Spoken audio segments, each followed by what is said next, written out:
I'm Logan Crawford, and right now on the Spotlight Network, we're exploring the transformative journey of faith, self-discovery, and spiritual awakening. The name of the book, it's a powerful book. It is called Fear Not Mystery, Knowing Love Beyond Comprehension. It's written by a terrific author. Her name is Aukje Kapteyn, and it is a powerful memoir that reveals the struggles and triumphs of breaking free from rigid religious structures to find true spiritual connection. This book is an inspiring guide for anyone seeking authenticity, inner wisdom, and a deeper relationship with the divine. We're delighted to have this very talented author join us here today on Spotlight. We thank the team at Atticus Publishing for helping us put her in the spotlight today. And we ask viewers like you to support authors like her by subscribing to our channel and by purchasing her amazing book. The links are below the interview. And be sure to download the Spotlight Network TV app streaming on Roku, Apple TV, and Amazon Fire TV. Aukje, thank you so much for joining us here today on Spotlight. It's great to be here. Thank you. Great to have you on the show. Talk to us a little bit about how your early religious upbringing shaped your spiritual journey. A lot of it was fear-based. I think there was a sense of if you didn't do right, something bad would happen to you. And I think it kind of got in the way of me exploring what was happening with me, because I would have these senses of some divine presence and I would push them away.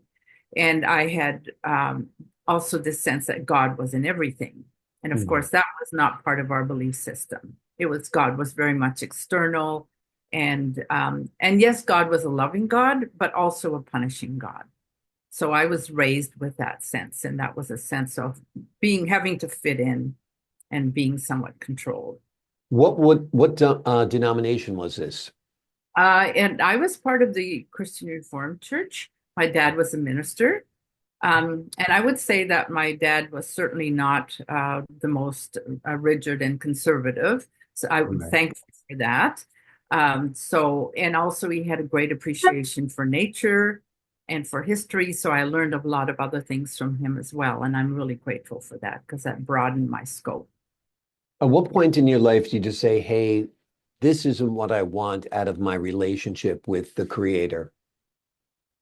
I think it happened most, well, sensationally, I guess, or graphically when I became divorced. And that was, of course, a no-no in my church. I needed to find something that fit with what I was going through.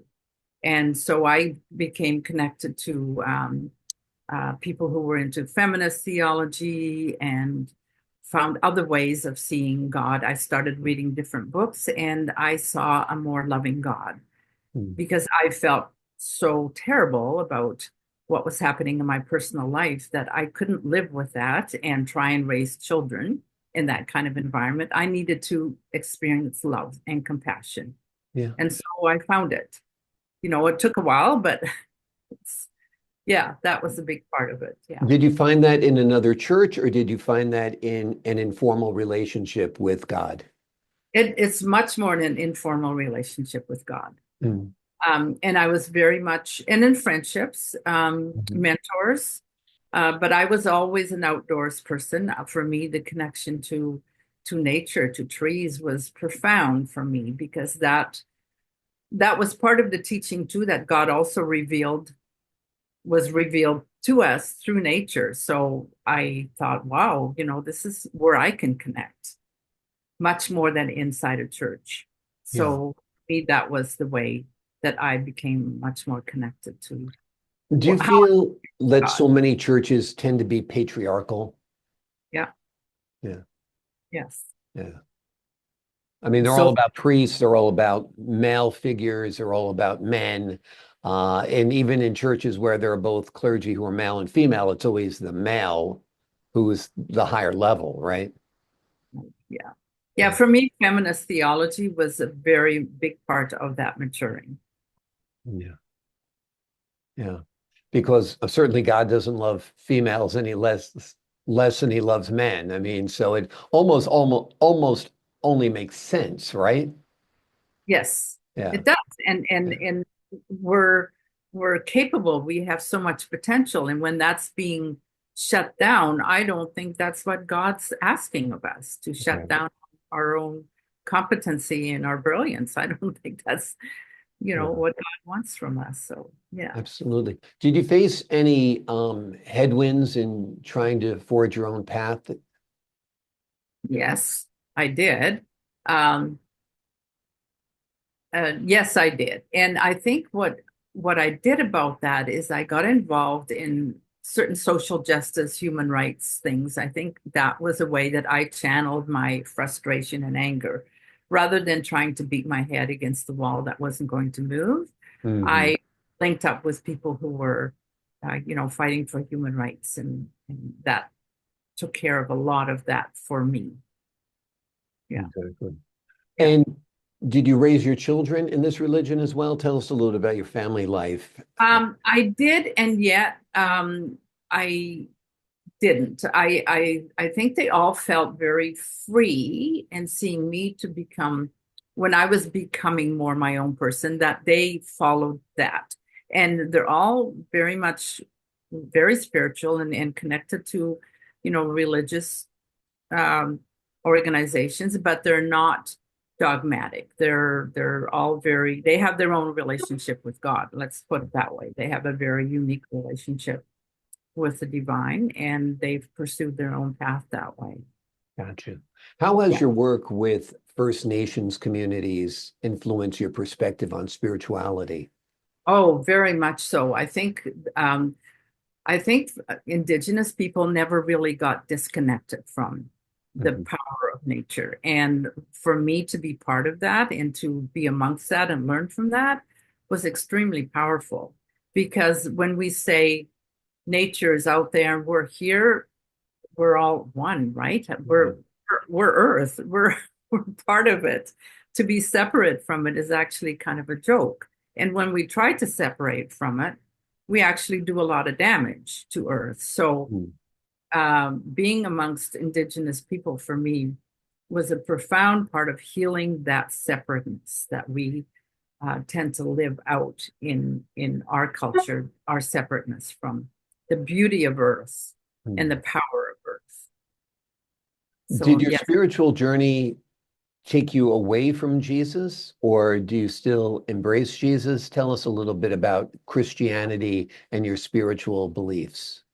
I it did not take me away from Jesus or God. I think I kind of changed that relationship, but every once in a while I will just feel that presence Hmm. of in my life. And not that I think that Jesus is the exclusive savior Mhm. for everyone. I'm very much open to all other religions who or no path or whatever people choose to become more connected to their soul. Mm. But for me, that is still an important presence for me, Yeah, and I can just feel that presence sometimes in my life, and it's very comforting and yeah, very supportive. So yes, yeah. I mean, I think the problem isn't with Jesus when it comes to religion. The problem is with organized religion. I mean, I grew up in a very strict religious background as well.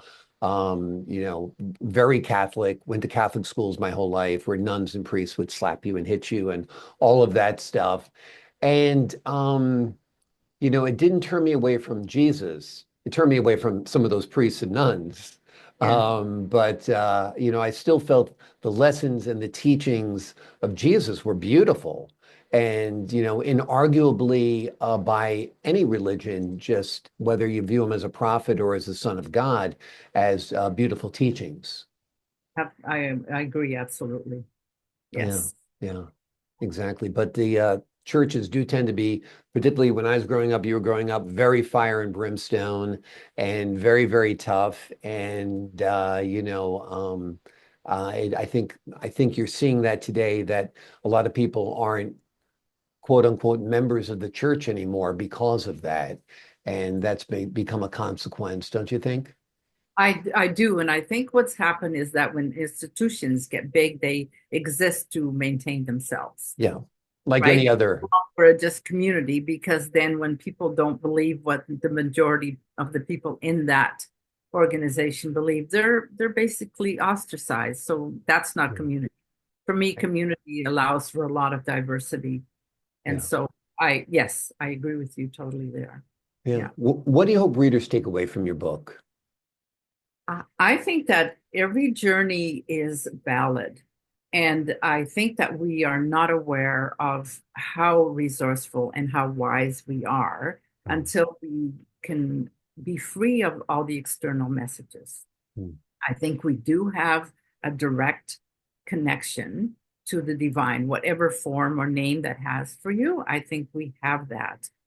And when we can be free from what we're told to believe or how to fit in, we can find that it's in us.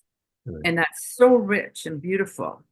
And I think it's also a way that we heal from the trauma of whatever we've experienced, because when we recognize that trauma is basically a separation from our Mhm. soul, from divinity, and when we recognize that, then we reconnect and we find a beautiful. I think that the mystery part that I'm talking about in the book is also us. Mhm. We're the mystery of who we are. If we can love that and believe in it, that we're not predictable Mhm. all the time, right? Yeah. We are still full of mystery. Our bodies are full of mystery, our minds. And when we can recognize and embrace the mystery of all of who we are, life is really exciting. Yeah. Absolutely. How Yeah. important is connecting with nature in your spiritual journey? For me, it's big. For me, it's really a big part of it. Uh, I'm not sure that it has to be for everyone. I think the recognition that Earth is very much part of who we are and we are part of Earth, I think is a big part of it. But not everybody has the chance to be out in nature. I was very, very fortunate, right? Yeah. But to recognize that we are nature. For me, it's important, just like being embracing the body and being attuned to our own bodies is also very spiritual. We Yeah. don't separate the body from spirit. That doesn't make any sense. We live Right. out our spiritual selves in this body. Yeah. It's amazing that believing that the importance of nature has been denounced by formalized religion as paganism. You Yeah. know, it's almost kind of preposterous in a way, right? Yes, it is. It Yeah. is. I think while it's in the book, as a 13-year-old, I told my dad that God was in everything, and he told me I was a pantheist, Yeah. right? And so it was like I was being corrected, but I never really let go of that. So you're right. Organized religion has wanted to, because we can't control it, right? Organized religion is about controlling people, about controlling what they do, right? Yeah. So so we can't control nature. We think we Right. can. I mean, in our efforts, we've kind of made a mess of it, but Yeah. can't really control it. So, Exactly, exactly. And like you said, formalized religion is all about the power structure. It's about tithing. It's about running this organization. It's about, and churches do a lot of good. Let's not, oh throw yeah, the baby out with the bathwater, no doubt. But the problem is they do tend to be harsh. They do tend to rule by fear and that you're going to go to hell. And that's not a good way to promote a healthy relationship with anyone. It's sort of like if you don't love this person, you're going to go to hell. It's like divorce, if you are in a marriage and you decide to dissolve that marriage, you shouldn't feel like you're going to go to hell because of it or you'll be punished because of it, right? yeah, Yeah. yeah, I mean, that, yeah. So that I would say that on that journey, you find your own inner wisdom in that connection with yeah. both your divine and your own body, your own, one of the things that has come to me recently too is that we think that healing is about then becoming our best selves.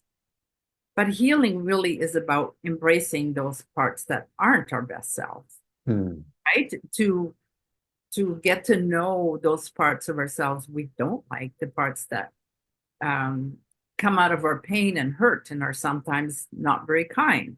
Hmm. When we embrace those parts and build a relationship with them, I think that's part of healing. It's not rejecting those parts, but it's embracing them. Wonderful. Great advice indeed. The book is wonderful. It is really mind-opening. It is heart-opening. It is called Fear, Not Mystery, Knowing Love Beyond Comprehension. It is a powerful memoir that reveals the struggles and triumphs of breaking free from rigid religious structures to find true spiritual connections. Aukje, thank you so much for joining us here today on Spotlight. Thank you very much. It was a pleasure. Thank you. I appreciate your time and your insight. To the folks at home, I'm Logan Crawford, thanking you for your time this time. Until next time on Spotlight.